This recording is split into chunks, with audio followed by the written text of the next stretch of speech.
प्रिय विद्यार्थियों, आप सभी का इस ऑनलाइन क्लास में स्वागत है। आज हम BSTC सेकेंड ईयर क्लास बच्चे और सीखने के अंतर्गत इकाई हमारी फर्स्ट सीखना, ये इसका अंतिम चैप्टर है। इसके अंदर एक बहुत वेरी इंपॉर्टेंट प्रश्न है कि वेरी इंपॉर्टेंट प्रश्न क्या है कि सीखने को प्रभावित करने वाली दशाएं, कौन सी दशा? सीखने को प्रभावित करने वाली दशाएं या परिस्थितियां किसे कहते हैं, सविस्तार पूर्वक वर्णन कीजिए। ये इंपॉर्टेंट प्रश्न हमेशा एग्जाम में आता है और इस प्रश्न को मैं समझाना चाहता हूँ। आप सभी विद्यार्थियों से अनुरोध है कि इस प्रश्न को ध्यान से अपने नोटबुक में उतारें और करें इसको, क्योंकि ये परीक्षा की दृष्टि से भी बहुत इंपॉर्टेंट प्रश्न है। क्योंकि पहला पार्ट जो है हमारा, उससे बहुत सारे प्रश्न ऐसे हैं। पहला था सीखना किसे कहते हैं, सीखने की परिभाषा क्या था, फिर ये सीखने को प्रभावित करने वाले कारक है, तो 5 कारक थे। 5 कारकों के बारे में मैंने अलग अलग वर्णन भी किया है। उसके बाद में मैंने ये चैप्टर देखा, उसमें ये प्रश्न भी बहुत इंपॉर्टेंट था। उस प्रश्नों को ध्यान में रखते हुए मैंने एक प्रश्न और तैयार किया है कि सीखने को प्रभावित करने वाली दशाएं या परिस्थितियां। तो सीखने को प्रभावित करने वाली दशा या परिस्थितियां जो होती है, उसमें पहला जो पॉइंट है वो है हमारा, वो ये है कि बालक की योग्यता, व क्षमता। तो पहला जो पॉइंट आता है हमारा, सीखने को प्रभावित करने वाली जो सीखने को प्रभावित करने वाली जो दशाएं होती है या परिस्थितियां होती है, उसमें जो पहला जो टॉपिक आता है वो है बालक की योग्यता व क्षमता। बालक की योग्यता व क्षमता से तात्पर्य होता है कि बालक कोई भी क्रिया सीखता है या उसमें कौन सी ऐसी दशाएं होती है, तो परिस्थितियां होती है जो सीखने को प्रभावित करने में उत्पन्न होती है। तो उसमें पहला जो टॉपिक था उसमें बताया है कि बालक की योग्यता व क्षमता। यहाँ पर हम जो पढ़ रहे हैं, जिसके बारे में वर्णन कर रहा हूँ, उसमें यह बताया गया है कि यहाँ बालक की योग्यता व क्षमता से तात्पर्य होता है बुद्धि एवं परिपक्वता। किससे होता है? इनसे मतलब जो होता है वो होता है हमारा बुद्धि व परिपक्वता।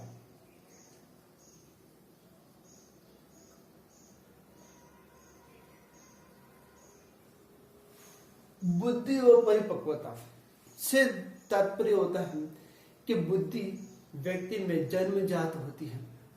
बालक के विकास के साथ साथ उसमें वृद्धि भी होती है कि हमें अपने अनुसार वृद्धि का विकास किस प्रकार से करना चाहिए या किस प्रकार से हमें आगे बढ़ना चाहिए, वो हमारी बुद्धि और परिपक्वता होता है। समय के अनुसार हम सीखते हैं, समय के अनुसार हम हर बात का हर व्यक्ति के साथ में संबंध स्थापित करते हैं। और संबंध का मतलब ये होता है कि जीवन में जीने के लिए हमें बुद्धि का प्रयोग करना पड़ता है, क्योंकि व्यक्ति बुद्धि के कार्य के आधार पर ही प्रतिक्रिया करता है। और परिपक्वता संबंध हम पढ़ते हैं तो उसका मतलब ये होता है कि हमें परिपक्वता का जो संबंध जो होता है, परिपक्वता का संबंध जो होता है वो व्यक्ति के संपूर्ण विकास से होता है। किससे होता है? परिपक्वता होता है यह व्यक्ति के संपूर्ण विकास से होता है। व्यक्ति के संपूर्ण विकास से होता है। परिपक्वता मतलब होता है कि व्यक्ति ने संपूर्ण विकास प्राप्त कर दिया। अतः बालक सीखने की योग्यता में रुचि, बुद्धि लब्धि स्तर, मनोदशा, लगन, उत्साह और शारीरिक परिपक्वता का प्रभाव उसके सीखने की अवस्था को निश्चित करता है कि हमें सीखना चाहिए या नहीं सीखना चाहिए। ये सभी क्रियाएं सब हम बालक की योग्यता व क्षमता के अनुसार किया जाता है। अगला टॉपिक जो आएगा वो है निश्चित उद्देश्य। क्या आएगा, कौन सा है?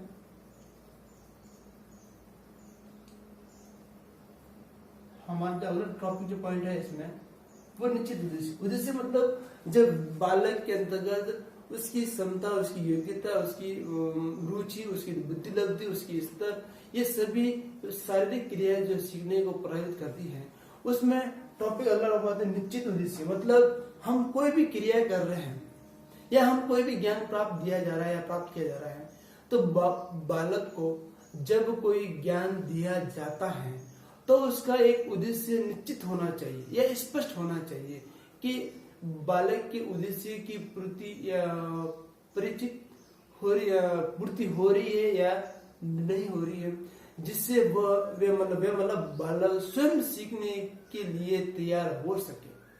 मतलब हम जो क्रिया कर रहे हैं बालक के सामने, वह क्रिया बालक के मन में भी होनी चाहिए।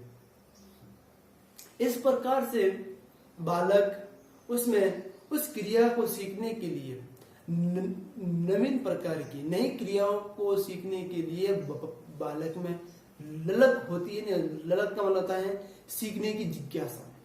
हम कोई भी क्रिया करते हैं, जैसे मैं बालक को आज आप निश्चित रूप से, जैसे मैं बोलता हूँ अभी आपका रेट का एग्जाम होने वाला है, तो रेट में कौन कौन से प्रश्न आएंगे या किस आधार पे आएंगे, किस प्रकार का प्रश्न पत्र होगा, तो उसको हम एक पैटर्न के तौर पर हम तैयार करवाते हैं।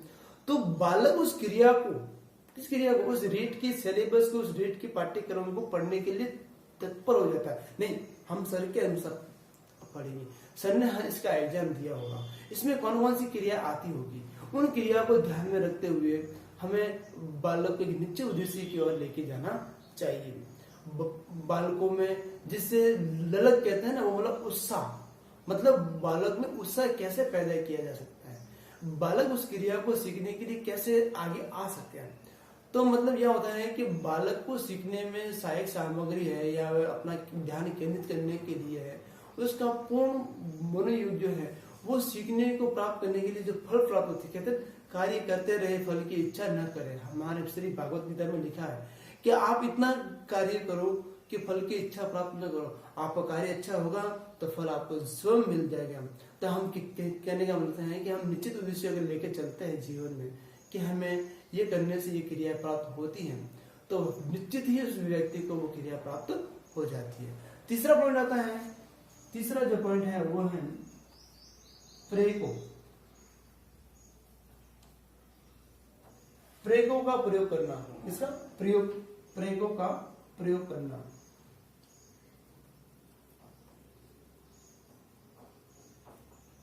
प्रेरकों का प्रयोग करना, प्रेरकों का मतलब होता है एक गाइडेंस करने वाला, एक उसको दिशा निर्देश करने वाला। तो प्रेरक का अर्थ होता है, प्रेरक का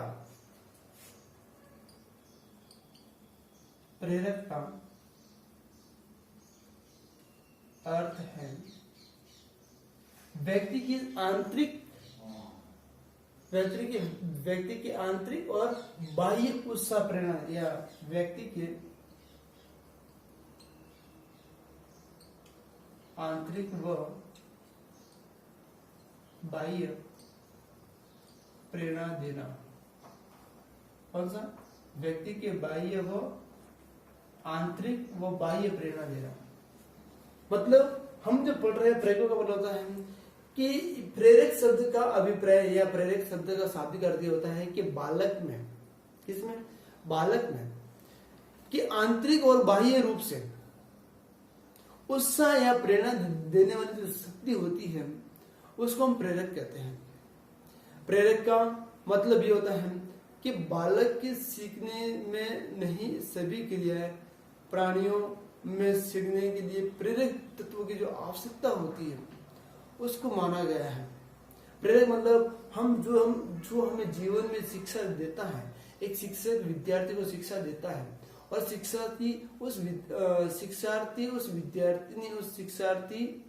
विद्यार्थी व शिक्षार्थी के मध्य के अनुसार जो संबंध स्थापित किया जाता है, बालक उसी के अनुसार सीखता है। शिक्षा के क्षेत्र में अगर देखा जाए तो छोटे बालकों को पुस्तक को व दंड और बड़े बालकों को प्रशंसा व निंदा के द्वारा प्रेरणा देकर नवीन ज्ञान प्राप्त किया जाता है। जैसे एक छोटा सा बालक होता है, उसको पुरस्कार देकर या उसको दंड देकर, मतलब दंड का मतलब उसको एक डराकर हम उसको शिक्षा देते हैं, जिससे बालक उस क्रिया को सीखने के लिए आगे आता है। और इससे जो बड़े होते हैं, माध्यमिक स्तर वाले बच्चे होते हैं, वहां हम उसकी प्रशंसा करके या उसकी निंदा के द्वारा या उसको हमेशा बोलते तो कर नहीं सकता। अगर आप इस क्रिया को बार बार उसके सामने करते हो तो बालक उस क्रिया को सीखने के लिए हमेशा नवीन ज्ञान प्राप्त करता है। अतः कहा जाता है कि एक अध्यापक जो अपने विद्यार्थियों को अच्छी प्रकार से शिक्षा प्राप्त या के प्रति प्रेरित करता है, वह शिक्षा संबंधित बुद्धि को आरंभ से ही जीत लेता है। कि जैसे कहते हैं ना कि एक बालक जो होता है प्राथमिक स्तर पर होता है, बालक उस विद्यार्थी को इस प्रकार की शिक्षा देता है कि उस बालक के अंदर सभी प्रकार के गुणों का विकास हो जाता है। वह अध्यापक के प्रति मान सम्मान, व्यवहार, उन सबको क्रिया को करने की क्रिया को सोचता है। अगला पॉइंट जो आएगा वह इसका फोर्थ पॉइंट है। अगला पॉइंट है विषय का स्वरूप और विधि। फोर्थ पॉइंट कौन सा है? विषय का स्वरूप, विषय का स्वरूप व विधि। विषय का स्वरूप व विधि। विषय का स्वरूप का मतलब होता है कि सीखने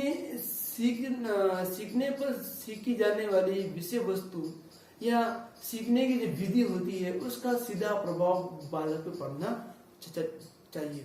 विषय सार्थक होना चाहिए, उपयोगी होना चाहिए और यथार्थ होना चाहिए। मतलब हमारा जो विषय वस्तु है वो सार्थक होना चाहिए, उसमें जो लिखी हुई जो बात है वो एकदम सत्य होनी चाहिए, उसका उपयोग कैसा होना चाहिए, वो उपयोग जो है करते हैं वो यथार्थ होना चाहिए, मतलब विस्तार पूर्वक होना चाहिए, जिससे बालक सीखने वाली तत्कालिक लाभ उठा सके। मतलब तात्कालिक मतलब कि जो वर्तमान समय में जो क्रिया हो रही है विद्यार्थियों के समक्ष या समसामयिक घटना हो रही है, उस समसामयिक घटनाओं का वर्णन उस विषय वस्तु में होना चाहिए। इसके साथ में अगर हम देखते हैं कि साथ में सीखने की क्रिया जो होती है वो विधि के द्वारा भी होती है, खेल विधि के द्वारा भी होती है, क्रिया विधि के द्वारा भी होती है, आदि द्वारा शिक्षक उस क्रिया को संपन्न करता है। कहने का मतलब होता है कि उच्च कक्षाओं में हम अगर शिक्षण करते हैं तो संपूर्ण विधि, सामूहिक विधि, सहयोगी विधि या शिक्षण विधि के द्वारा हम या शिक्षण सूत्रों के माध्यम से हम उस विद्यार्थी को पढ़ाने की कोशिश करते हैं और विद्यार्थी उसके अनुसार सीखने की कोशिश भी करता है। फिर हम अगर इसमें एक और लास्ट पॉइंट है वो है हमारा शिक्षक का व्यक्तित्व। कौन सा पॉइंट है? वो है पांचवा है शिक्षक का